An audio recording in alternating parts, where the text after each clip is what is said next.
కేంద్రంలో నరేంద్ర మోడీ లాంటి నాయకుడు, బలమైన నాయకుడు ఉన్నటువంటి సందర్భంలో మీరు 4, 5 మీడియా ఛానళ్ళ మీద ఆరోపణలు చేయడానికి మీరే కేంద్రం నుండి నరేంద్ర మోడీ వ్యతిరేకంగా ఎవరైనా రాయగలుగుతున్నారా? అంత భయపెట్టిస్తున్నారు మీడియాని.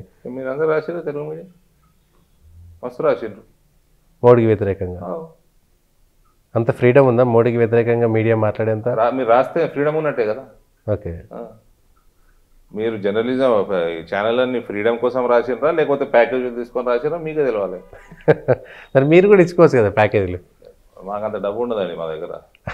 Okay okay, thank you Arvind గారు. ఇది తెలంగాణకు వస్తారు కదా, తెలంగాణ కానీ అది ఏ రాష్ట్రం కానీ నరేంద్ర మోడీకి ఓటేయాలా, నరేంద్ర మోడీకి వ్యతిరేకంగా ఓటేయాలా, ఈ 2 ఆస్పెక్ట్లు మాత్రమే కనపడతాయి తప్ప మిగిలిన ఆస్పెక్ట్లన్నీ ఏమీ ఉండవు.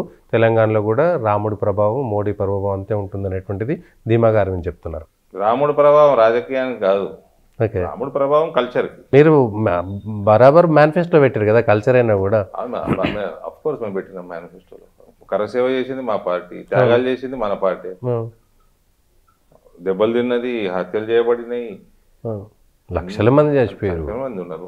మనకు తెలిసి రాజకీయం చేయడానికి 1947 కంటే ముందు ఏమేమైందో మనకి ఏం తెలియదు కూడా. అప్పుడు మా పార్టీ కూడా పుట్టలేదు. అవును. సో ఇట్ ఈస్ ఒక 500 సంవత్సరాల స్ట్రగుల్ అది.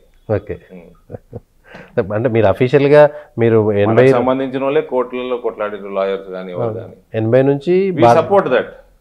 మన కల్చర్ని కాపాడుకోవటం మా పార్టీ ఐడియాలజీ. మేము కల్చర్ కాపాడుకుంటాం బిల్కుల్. అందుకోసమే రాముడి ప్రభావం ఖచ్చితంగా ఉంటుంది. బిల్కుల్ కాపాడు, రాముడి ప్రభావం ఉంటుంది.